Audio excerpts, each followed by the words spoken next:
Hi everyone! Welcome again to my channel, and today's video ay andito tayo ngayon sa loob ng aking mini greenhouse. Nagkulong muna tayo guys kasi napakalakas ng hangin. Ayan.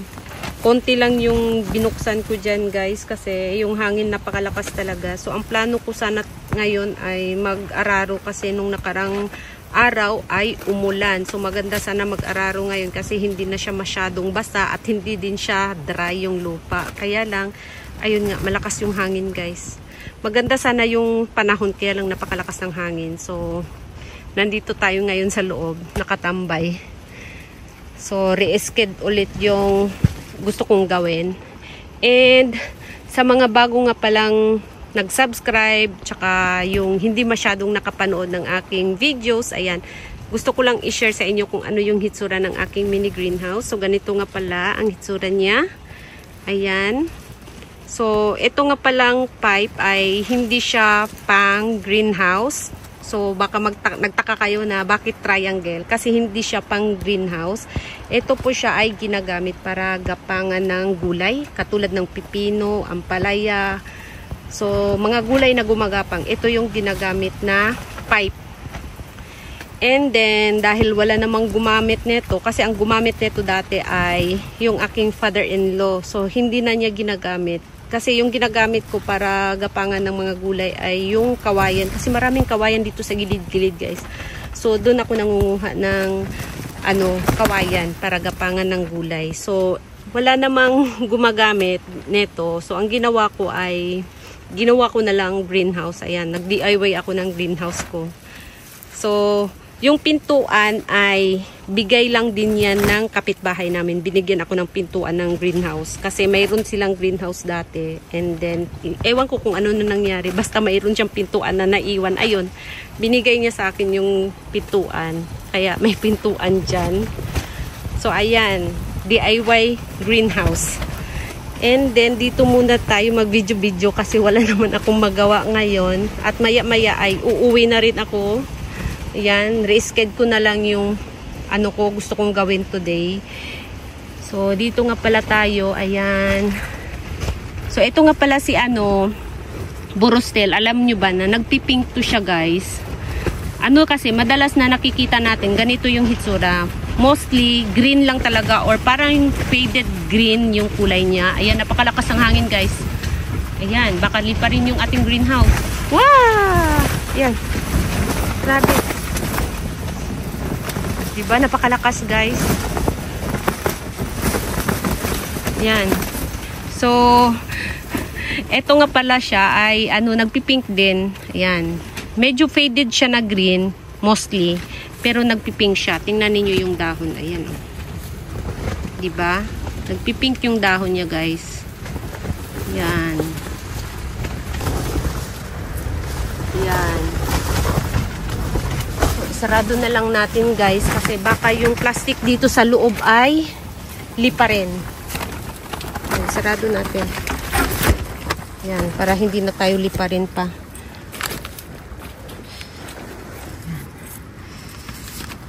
Mahirap na kapag nilipad yung ating greenhouse. Ayan. Tapos dito, ayan ito maganda na rin yung kulay niya. Yan, diba? Maganda na yung kulay niya. Kulay, na siya? Maroon. Yan, ang kulay nito. Matagal na to siya sa akin. Hindi lang siya dumadami kasi nga, hindi ko siya pinapadami. Kinakatings ko kasi siya lagi. Tapos, yung, niya, pinaka-stem niya sa baba ay tinatapon ko. So, hindi siya dumadami. Yan. Meron din dito. Ito, mas makulay to siya. Diba? Nasira nga lang yung kanyang dahon. Pero mas colorful siya kaysa etong isa. Ayan. Tapos etong bulaklak niya guys, lapitin ng mealybugs. Kaya chinecheck ko yung bulaklak niya lagi. Tinitingnan-tingnan ko yung bulaklak niya kasi mayroong mealybugs. Kanina nakakita ko ng mealybugs dito. Isa. Ayan mayroon Lapitin siya ng mealybugs. Ay. Yan may puti dyan guys. Ayan. Ay, nahulog na. Yan, nahulog na yung mealybugs. May mealybugs dyan. So, lapitin siya ng mealybugs yung kanyang bulaklak. Yan. Tapos yung ating fried-eyed, sana lumaki na siya. Ayan, naka-recover na siya unti-unti ngayon. Yung aking Fred Ives. So, wala pa siyang mga baby nga na bago sa stem. Yan, sana lumaki siya. Tapos, ayan, eto yung ganito ko sa bahay na nakatanim sa pot ay nasira na ng frost. So, ito na lang siya ang natirang maganda. Yan, ito na lang siya. Tapos, yung pinutulan ko, wala pang, ay, meron na siyang, ano, medyo pula-pula na lumalabas sa stem. Ayan. Ito, ayan, oh. May mga pula-pula na. Tapos, ito si Tito Vance, ayan. Medyo nag-pink na yung dahon niya dito sa kabila. Ayan.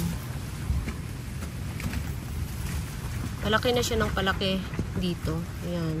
Pero yung stem niya, wala pang bagong babies. Wala pang nagpakitang babies sa stem. Tapos, ito naman si Mira. Meron akong Mira na nakatanim sa pot. Ano siya, cluster na siya guys, malaki. Ayan, meron akong Mira na malaki. Na nasa pot na malaki din. Ayun. Tapos, ito naman si, ano, Davy. Yung Davy ko, tingnan ninyo. Nag-cluster to siya last year. Cluster siya. Kaya lang, ayun nga, nasira yung, ano niya, dahon. Kinain kasi siya ng, ewan ko kung anong kumakain siya, uod. Ayan, o, katulad niyan guys. O, ayan, kinakain siya, diba? Tanggalin na lang natin. Parang wala nang ay, napakanipis na lang pala nang nakakabit. Ayan. So, tanggalin na lang natin at itanim natin siya ulit. Dito na lang siya banda. Ayan. So, ayan yung aking Davy na sirang-sira na. Pero dumami naman siya. Ayan. Diba? Ito rin si Davy din yan. Ayan. Tapos, eto si, ano, Cupid. Ayan. Para silang magkamukha ni Davy. Pati yung kulay nila, magkamukha sila ni Davy. Kaya lang, ang dahon ni Davy ay malapad. Tapos, eto medyo pabilog. Dito banda, pabilog. Dito banda. Ayan. Dito. Meron siyang pagka topsy-turvy. Ayun yung hitsura. Ayan. Si Cupid. Tapos, eto naman si Davy. Diba? Yung kulay nila magkamukha. Pero yung dahon nila kapag tingnan mo siya ng maigi, magkaiba talaga dito sa dulo. Ayan. Tapos ito, di ba? Parang heart siya, heart shape yung dahon. And then mayroon tayo dito. Dito ko nga pala tinanim yung aking ano, kinatings na Aurora. Dito ko siya nilagay. Napakaganda ng kulay, di ba? Pulang-pula si Aurora. Tapos, ito yung mga, ano ko dyan, mga Douglas Hunt ko. Parang, ano na sila guys, dry na sila. Yan. Wala naman siyang masyadong mga dry leaves. Kaya lang, yung dahon niya is napaka-soft na. Yan. Tapos, mayroon tayo ditong sabrim. Sana manganak siya ng manganak. Kasi yung sabrim ko na nakatanim sa planter pipe ay nagkaroon siya ng mga maraming babies. Kaya lang yung baby na nakakonect sa stem ay nagkaroon ng mga stem rot. So ayun, natanggal yung mga babies. So ang naiwan na lang ay yung mother plant na lang. So sana ito magkaroon siya ng maraming babies para makita natin yung malaking sabrim na cluster. Meron akong sabrim na cluster dito. Pero maliit siya. Ayan o. Ito. Maliit nga lang siya. Meron siyang 3 babies. Pero maliit siya guys. So, mas malaki ito. Sana magkaroon siya ng maraming babies. Tapos ito mga pink frill. Ayan. Malaking pink frill. Ito mabilis lang din to siya magkaroon ng babies. Ayan o, meron na dyan. O, malaki na sa baba, diba? Mabilis lang din to siyang mag-baby. Tingnan ninyo, mayroon na siya dyan sa baba. Oh. May marami na siyang mga babies dyan. Si pink frill. Ewan ko bakit pink frill yung pangalan niya. Hindi naman siya pink na pink. Pero yung nakatanim sa pot ko na ano, ganito, pink naman siya. Ito hindi. Ewan ko ba bakit. Depende siguro sa lugar. Kasi nga dito medyo mainit-init dito. Tapos yung nasa pot, nilagay ko dun sa planter pipe. So, medyo pink siya doon, guys. So, ito ay, ano siya, gray. Ayun, para siyang gray. Tapos, ayun, ang aking mga ano dyan, na nakalbo na. Mga bruns. Dati, ang dami kong bruns. Ngayon, eto na lang siya. Napakakunti na lang ng bruns ko. Dati, nung nag-start akong mag-succulents, napaka-lush ng aking bruns. Ngayon, ewan ko ba. So, kailangan kong mag-propagate siguro ulit ng mga bruns. Yan.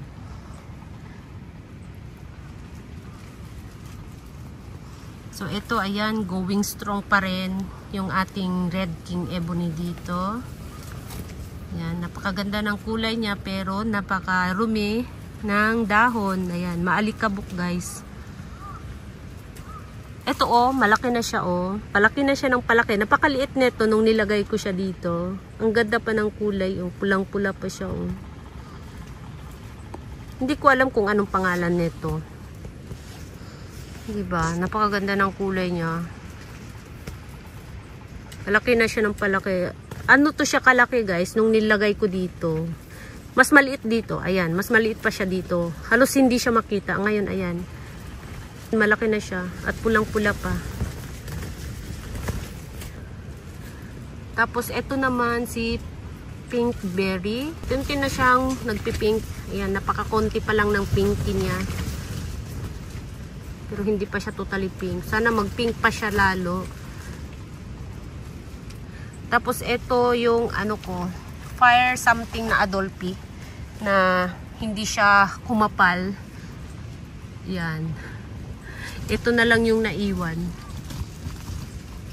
Pero nag-survive naman siya so far. Okay pa naman siya. Hindi pa siya nagkaroon ng frostbite. So sana kumapal siya guys. Ayan.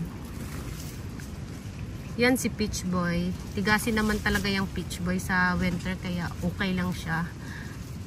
Tapos sa brim ulit. Ito si Moonstone. Napakabilog ng dahon, di ba? Napakabilog niya guys. Ayan. Si Moonstone. Ito maganda na yung kulay niya guys. Ayan. Si Dix Pink. Di ba? Ang ganda ng kulay niya. Pink na pink. Yung dulo ng dahon niya guys, ang ganda. Ayan yung ating Dix Pink dito. And then, ito. Tinusok ko na Boros Tail. Tingnan niyo guys, nag-pink na yung ano niya sa gitna nag-pink na guys Diba? Ibang-iba yung kulay niya. Ayan, kailangan na niya ng tubig. Nanghingi na talaga siya ng tubig guys. Yan, dry na siya. Tapos yung dahon niya napakaliit na. Yan, namutla na yung kulay niya guys. Si Boros Tail. Tapos ang ating raindrops, ayan. Yung mga ano niya, bump niya, gumaganda na guys. Yung bump niya. Palaki na ng palaki yung bump. Yung bump ng ating raindrops, ayan. Wala pa siyang mga bagong baby sa ilalim. Wala pang nagpakita. Ayan. So, nakikita na yung hinedcut ko dati. Ayan sa gitna. Ayan. Yan yung pinutol ko dyan. So, ito siya ang pinaka puno na binili ko. So, hinedcut ko siya and then, ayan na yung lumabas na mga babies.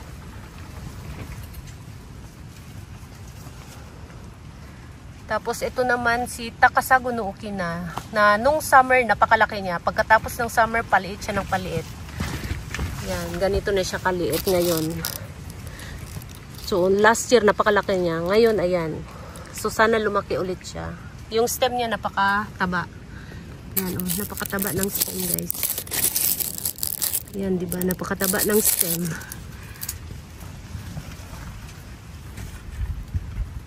Ito galing to sa bahay, dinala ko dito kasi tinanim ko siya ulit, pinalitan ko siya ng bagong lupa. So hindi ko muna siya inuwi, baka mamatay siya, kaya nandito pa siya. Yan, nandito pa siya nakalagay. Tapos yung ating nagkaroon ng frostbite, ayan, nangitim na yung dahon ng ating California Sunset. Ito rin, ayan, nangitim na unti-unti. Unti-unti nang nag-dry yung nagkaroon ng frostbite na dahon. Ayan.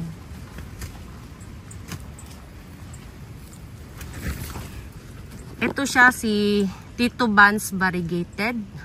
Na pinropagate ko siya sa dahon, pero ang lumabas ganito yung hitsura. Walang variegation sa dahon. Yan. Para siyang hitsura ni Ghosty, kaya lang mas maliit lang yung dahon niya. Yan yung resulta. And Ellen. Ayan si Ellen. Kinatings ko to galing sa nanay. Yan. Sana magkaroon siya ng mga baby dyan sa stem, no? Yan yung ating Ellen. Si Graptoberia Moonglow. Yan. Bakit baliktad to? Si pala to, si Little Beauty. Tusok na lang natin siya dito banda. Ayan.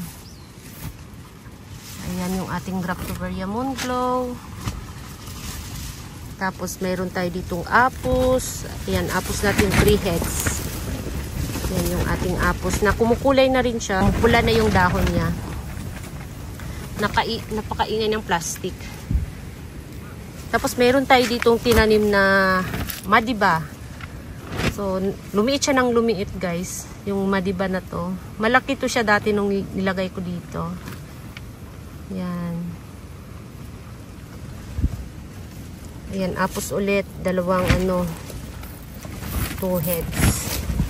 Yan, magkasabayan silang tinanim ko dito. Yan, malaki na sila. Ayan, Tapos meron tayo ditong mga tumubo na lang siya. Mga dahon-dahon yan na nilagay ko lang dito. Ayan, tumutubo na siya. Ito nagkaroon ng variegation din to siya. Tito Buns variegated. Na nilagay ko dito yung dahon. So ito, nagkaroon siya ng variegation. So paswertihan lang talaga kapag nag-propagate ka sa dahon na mayroon siyang variegated sa dahon. Ayan. Diba?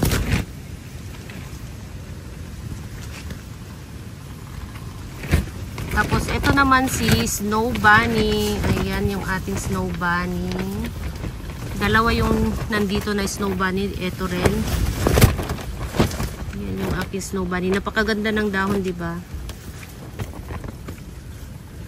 So, ayan yung ating Snow Bunny. And then, meron tayo ditong nilagay na Monroe na palaki na rin siya ng palaki. Ayan. Pataba na rin siya ng pataba. Ayan yung ating Monroe. At hindi na siya ngayon tabingi kasi nung pagkatapos ng summer ay tumabingi siya kasi nga yung kabilang parte ng niya is nagkaroon ng mga mushy leaves. So hindi naman siya nagkaroon ng mga stem rot, mushy leaves lang talaga. So tumabingi siya. So ngayon ay unti-unti na siyang bumabalik sa dati bumibilog na siya ulit. Ayan yung ating Monroe. Eto, nakalimutan ko ang pangalan nito. Ayan. Pero maganda siya kasi may mga babies na siya, guys. Ayan, dahil mainit, may mga damo-damo din. Tapos, ito si Prolifica. Ayan, unti-unti na rin siyang nag-pink ngayon dyan. Ayan, guys, tingnan ninyo. Sa gilid, di ba basa? Ayan. Sinasalo ng plastic. Itong plastic na to, ang sumasalo sa mga moist. And then, itong ating Marcos dito ay unti-unti na siyang nag-orange. Kasi maganda ang kulay nito, guys. Nag-orange to si Marcos. Yan. Maganda na, diba? Yung ating Marcos dito. And, Robra ulit. Yan. Si Robra. Tapos yung ating mga jelly beans. Ayan. Pulang-pula yung ating mga jelly beans dito. Napaka-shiny pa ng dahon. Ayan. Pumupula na sila ngayon, guys. Tapos ito, tingnan niyo to. Ayan. Nag-aano na siya. Nagiging pink na yung dahon niya. Yung nasa pot ko na nakatanim ay nagkaroon siya ng mga frostbite. So, nangitim yung mga dahon niya sa dulo. Ayan. Buti na lang at mayroon akong mga tinanim dito. Ito, tsaka itong nasa gilid. Ayan. Mayroon akong pinusok. Tapos ito, ayan. Merong ganito yung hitsura, frostbite, ayan. Nasira na yung dahon niya. Pero yung stem, okay pa naman, ayan. So, yung stem niya, magkaroon ulit yan ng bagong baby dyan. Ayan. Ito rin, Nasira na. So, yung iba naman ay okay naman. Ayan, okay naman yung iba. So, okay lang yan. Tapos, meron tayo ditong natirang sedam. Anong sedam to? Ito na lang yung ano. Ayan. Si Major.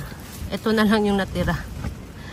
Iniwan ko kasi ito sa labas. Kaya, ayun, na ano siya, naluto siya sa sobrang init. Ito na lang yung natira. Si musan. Ayan, namutla na yung musan ko dito.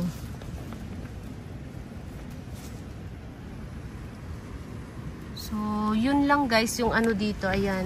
Medyo may konting improvement naman. Ayan, kahit ano pa, taglamig pa, medyo may improvement na sa hitsura nila. Lalo na to kasi nangungulubo to siya dati. Ayan, medyo gumanda na yung mga dahon nila. So, yun lang guys ang ating latest update. Pati ito siya. Gumaganda na rin siya. Bumabalik na siya sa dati. Hindi na siya nakalbo dito sa gitna. Pinabayaan ko rin kasi to. Yan. So, yun lang guys ang ating latest update dito sa loob ng aking mini greenhouse na napakalakas ng hangin. Grabe. Ayan. So, thank you so much for watching and please don't forget to subscribe and like to my channel. Sa hindi pa nakapag-subscribe, please subscribe my channel at i-click nyo na rin ang bell button para ma-update kayo pag nag-upload ako ng bagong video. Thank you so much for watching and see you on my next video. Bye-bye!